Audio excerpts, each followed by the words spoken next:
आतंक के आका का हुआ हिसाब किताब।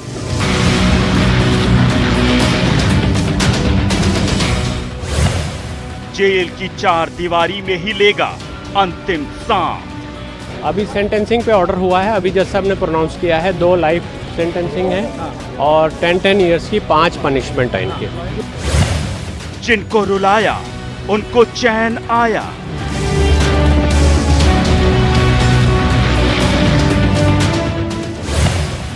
कानून का वार, आतंकियों में हाहाकार।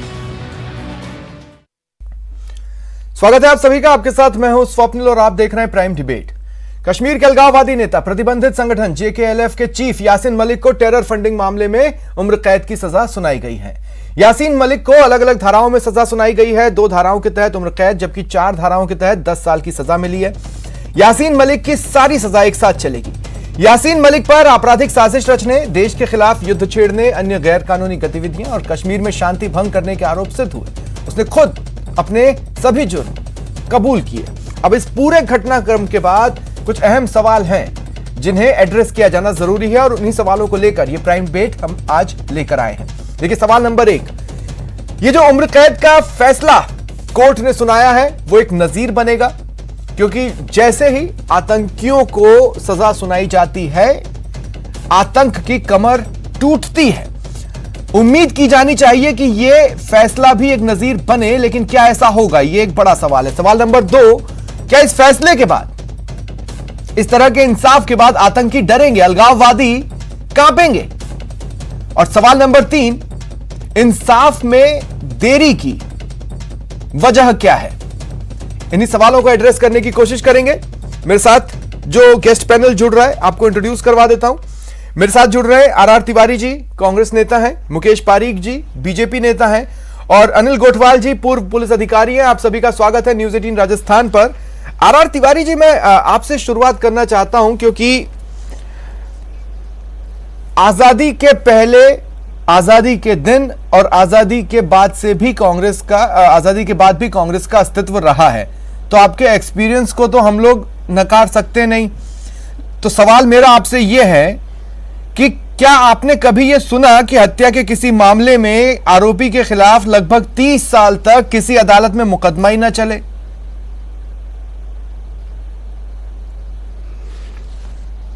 सवाल यह है स्वप्निल कि इसमें कांग्रेस का, आप कांग्रेस से क्यों प्रश्न कर रहे हैं, मुझे ये समझ में नहीं आया। नहीं, आप मेरी बात नहीं समझे। फिर से पहले कांग्रेस की जरूरत नहीं, मैं सिर्फ ये कहना चाहता हूं क्या इस तरह का मामला आपने कभी देखा है? क्योंकि आप लोगों ने बहुत से दिन देखे हैं।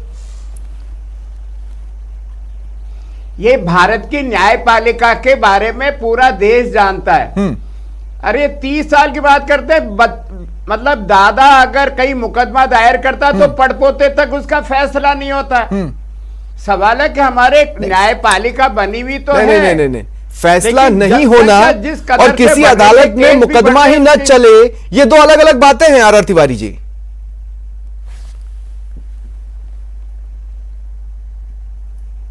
मुकदमा ही नहीं चले, ये तो मेरे को लगता नहीं है कि भारत में संविधान का राज है। बाबा साहब अम्बेडकर ने संविधान बनाया, न्यायपालिका का गठन किया, कार्यपालिका का गठन किया, विधायिका का गठन किया, तीनों के अलग अलग काम है। ऐसा मैं स्वीकार करने को तैयार नहीं कि मुकदमा चले ही नहीं अपराध के खिलाफ में, ऐसा मेरी जानकारी में तो नहीं है। ठीक है, तो अब मुझे एक बात बताइए, अलगाववादी चेहरे जो होते हैं वो पनपते कैसे हैं और पनपने के बाद एस्टेब्लिश कैसे हो जाते हैं? वो ऐसे हो जाते हैं जब कंधार में देश के तत्कालीन गृह मंत्री की बेटी को छुड़ाने के लिए हमारे देश के मंत्री वहां जाकर के कंधार हवाई अड्डे पर आतंकवादियों को छोड़ने जाते हैं। स्वप्निल, देश के प्रधानमंत्री अटल बिहारी वाजपेयी के जमाने में मुफ्ती साहब की बेटी को छोड़ने के अलगाववादी पनप जाते हैं। ये भारतीय जनता पार्टी के नेता कंधार में जाकर के आतंकवादियों को शर्त छोड़ते हैं अफगानिस्तान में। अच्छा, और आरोप तो एक बात बताइए RR तिवारी जी, मुझे लगता है शायद कांग्रेस के किसी चेहरे से यह सवाल कभी पूछा नहीं गया होगा कि उस वक्त अगर आप सत्ता में होते तो अपने लोगों को मर जाने देते लेकिन आतंकियों को नहीं छोड़ते, है ना? यही स्टैंड होता ना कांग्रेस का उस वक्त। स्टैंड यही होता आतंकवादियों को। अरे देश के विदेश मंत्री या देश के रक्षा मंत्री वहां बंधक के रूप में वहां जाते हैं उनको छोड़ने के लिए। इससे ज्यादा शर्मनाक और काला अध्याय भारतीय स्वतंत्रता आजादी के बाद के इतिहास में नहीं है। ठीक है, लेकिन मुझे मैं ये इस बात को भी जानता हूं कि अलगाववादी उस घटना के पहले भी थे, तो अलगाववादी सिर्फ उस घटना के बाद पनपे हो आर.आर. तिवारी जी, ऐसा तो नहीं है। थोड़ा बहुत इतिहास हम लोग भी पढ़ते हैं। अलगाववादी नहीं थे, अलगाववादी, आतंकवादी, हत्यारे, चोरियां, डकैती ये समाज का अंग है, उसका तो मैं कुछ नहीं कर सकता। ठीक है, लेकिन हम जरूर कहते हैं देश में संविधान का राज है, न्यायपालिका का राज है। अपराधी कोई भी हो, ठीक है, अगर उसने अपराध किया तो उसको सजा मिलनी चाहिए, चाहे वो हिंदू हो, मुसलमान, सिख हो, ईसाई हो, किसी भी धर्म का हो। ठीक है, किसी का मुकेश पारीक जी, मेरा एक सिंपल सा सवाल है जिसे लेकर मैं काफी चिंतित था। कई बार यह कहा गया है कि इंसाफ में देरी नहीं होनी चाहिए, लेकिन इंसाफ में देरी हम देखते हैं। ऐसे में कोई भी फैसला जितना बड़ा नजीर बन सकता है वो बन नहीं पाता। आपको लगता है आज का जो फैसला है कोर्ट का, ऐतिहासिक फैसला एक तरह से कहें, वो एक नजीर बन पाएगा? निश्चित रूप से एक आशा जगी है।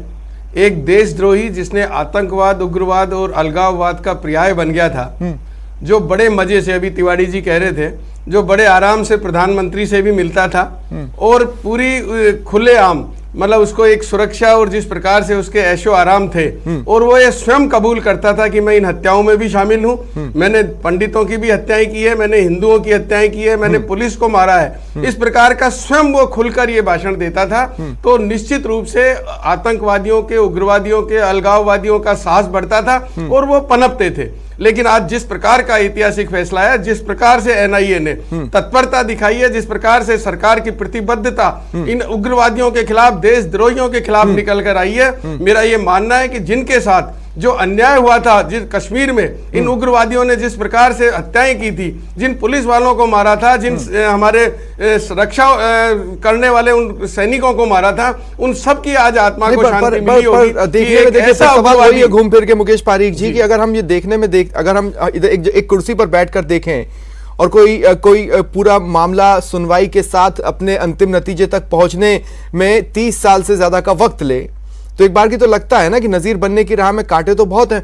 हो सकता है वो उस लेवल पर न तोड़ पाए जिस लेवल पर आप सोच रहे हो। बिल्कुल स्वप्निल जी, इसका मैं आपको जवाब देता हूं। भारतीय जनता पार्टी की, नरेंद्र मोदी जी के नेतृत्व में जब से सरकार बनी है, आपने देखा होगा कि सरकार ने किस प्रकार से कार्रवाई की। उसके पहले की आप कार्रवाई देखिए, मैं प्रमाण है, और आप भी इस बात को जानते हैं कि आज जिसको सजा हुई है, इसकी प्रधानमंत्री से मुलाकात हुई या नहीं हुई, उस सरकार में इनकी क्या स्थिति थी, आखिर ऐसा क्यों था। और आज इस सरकार ने, लेकिन वो तो ये भी कह रहा है ना कि पासपोर्ट वगैरह अटल बिहारी वाजपेयी सरकार के टाइम पर मिला और उनके समय में मिला। नहीं, आप अभी अटल बिहारी वाजपेयी ने पाकिस्तान में दो मिनट तिवारी जी, मैं आप ही के पास आ रहा हूँ। 2 मिनट रुकिए, 2 मिनट रुकिए। ऐसे मत बोलिए। यासीन मलिक को भारत, नहीं आर.आर. तिवारी जी, मैं आपके पास आ रहा हूँ ना, मैं आपके पास आऊंगा, आपको भी बोलने दूंगा।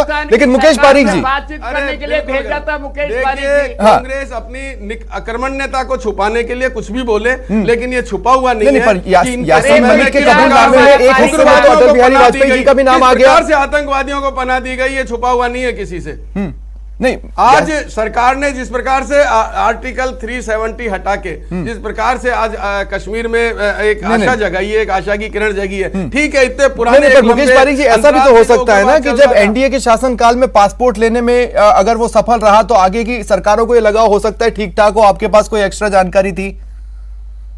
देखिए, अगर आज उस समय की क्या परिस्थितियां रही होगी पासपोर्ट की, मैं उसके बारे में आपको क्यों उसको मिला होगा इसके बारे में तो मैं आपको ज्यादा जानकारी नहीं दे सकता। लेकिन अगर हम वर्तमान की बात करें, इस सरकार की अगर हम बात करें, तो ये एक सराहनीय एक कदम है।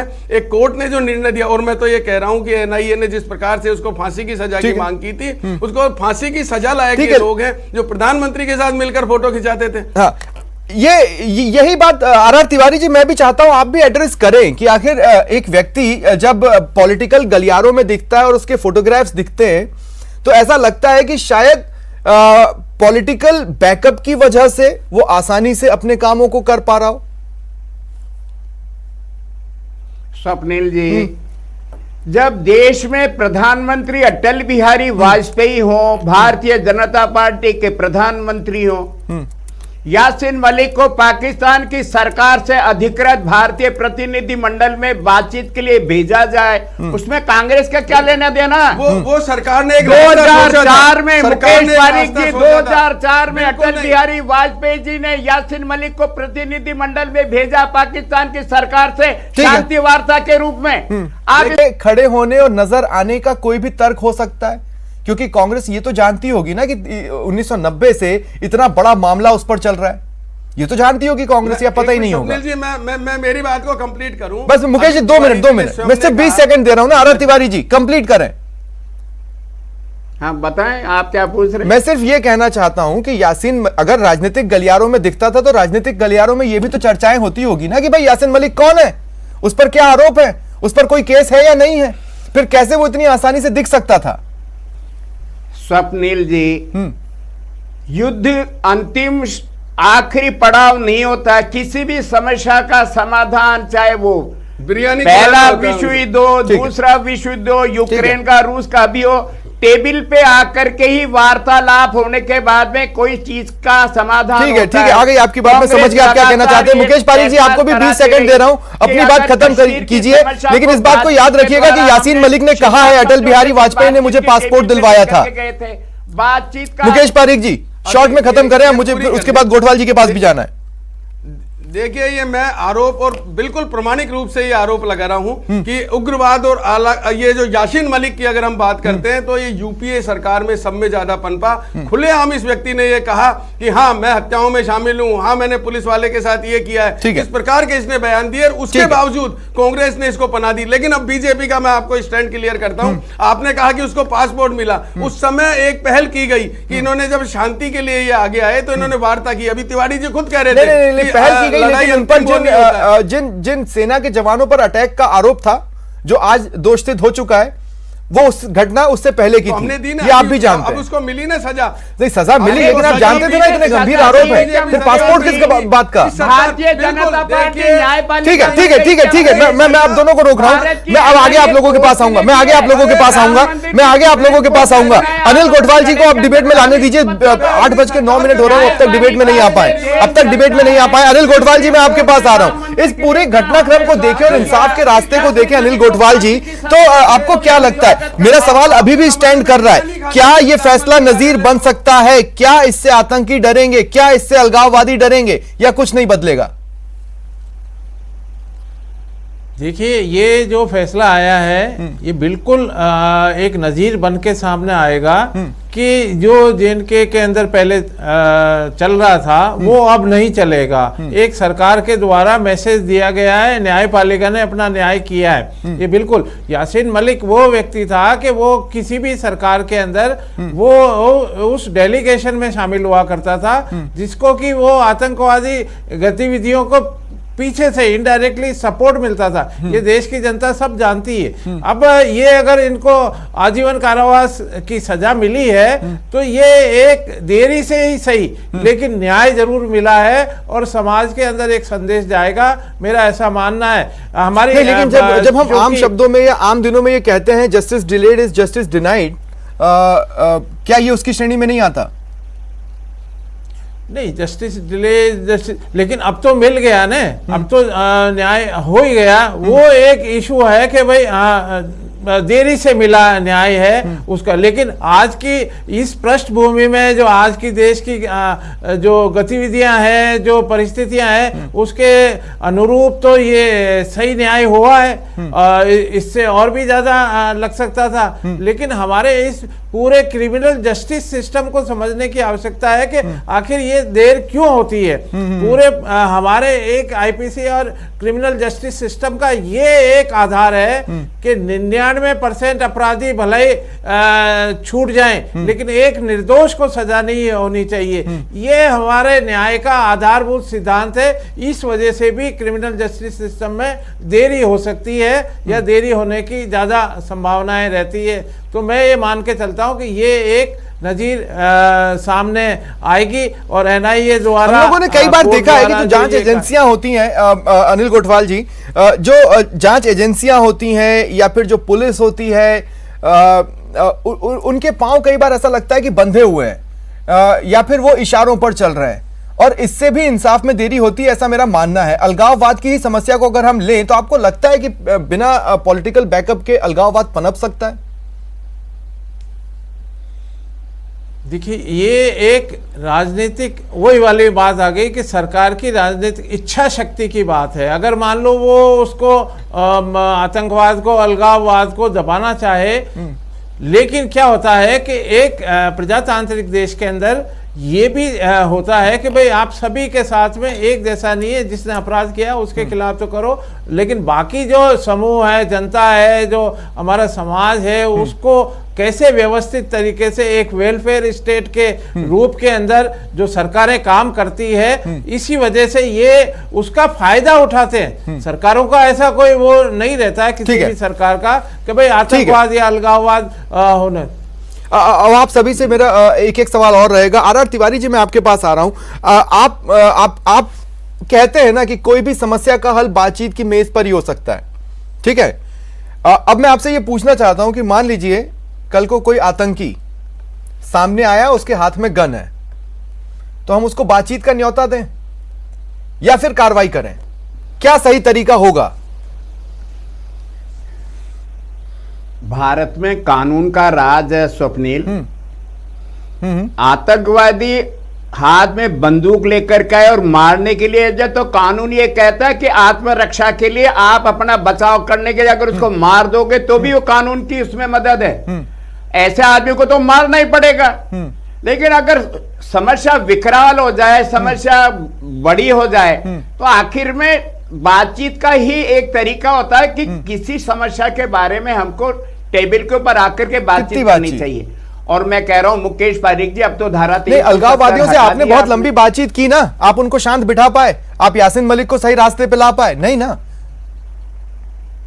तो ऐसे लोगों का तो फिर यही होगा ना, अगर कोई आतंकवादी, अलगाववादी, हत्यारा, क्रिमिनल अगर कानून की भाषा नहीं जानता तो उसको फांसी की सजा भी होगी। अगर यासीन मलिक को फांसी की सजा होती हो तो भी हम उनका स्वागत करते हैं। अब आखिरी सांस तक वो जेल में रहेगा, हम उसका स्वागत। अपराधी के साथ में कांग्रेस कभी नहीं रही स्वप्निल। ठीक है मुकेश पारीक जी, टीवी डिबेट्स के बयानों में बीजेपी भी कभी अपराधियों के साथ तो रही नहीं है ना?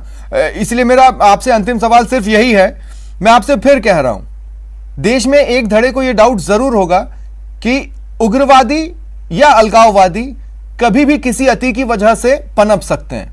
अगर आप मेरा इशारा समझ रहे हो तो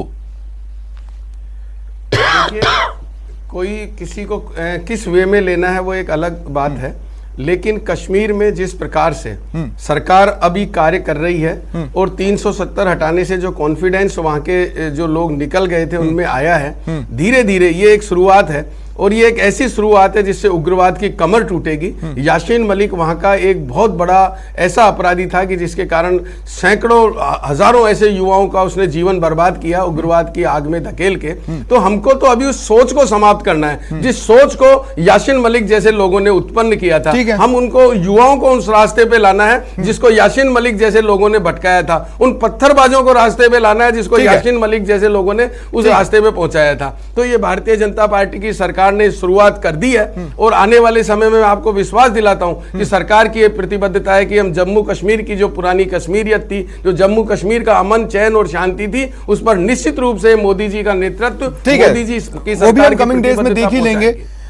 सबसे बड़ा इंपैक्ट अगर कुछ होगा तो वो ये कि मान लीजिए आने वाले दिनों में अगर हम किसी को सरेंडर करते देखते हैं तो ये भी अपने आप में एक बड़ा सबूत होगा कि ये फैसला नजीर बन पाया या नहीं। स्वप्निल जी, आप सरेंडर भी देखेंगे। मैं ठीक है ना अनिल गोटवाल जी, आप इनके साथ यासीन मलिक पर आए फैसले का ऐसे कौन से घटनाक्रम होंगे जो हम कहेंगे कि अगर ये फैसला एक लिटमस टेस्ट था तो पूरी तरह से सफल रहा नजीर बनने में? देखिए, अभी आपने शुरू में चर्चा की थी 30 साल की, 30 साल और चला। मैं ये कह रहा हूं कि अगर मान लो ये एफआईआर ही डिलेड हुई, एफआईआर उस समय हो जाती, सो मोटो हो जाती इसके खिलाफ, क्योंकि वहां से तो लोग बाग भागकर और दूसरी जगह शरण ले ली थी। जिन लोगों को खिलाफ इन्होंने आतंक लगाया था वो बेचारे चले गए वहां रिपोर्ट लिखाने वाला। अगर सरकार उस समय कॉग्निजेंस लेके इनके खिलाफ FIR कर लेती, दर्ज करती, तो ये कार्रवाई हो सकता है कि पहले भी आ जाती। तो अब ये है कि अगर 30 साल बाद भी कार्रवाई हो सकती है तो ये एक नजीर है कि ये कोर्ट ऐसा फैसला दे सकती है। चलिए, शुक्रिया आप तीनों का मेरे साथ जुड़ने के लिए और इस चर्चा में शामिल होने के लिए। फिलहाल इतना ही। ये था आज का प्राइम डिबेट। नमस्कार।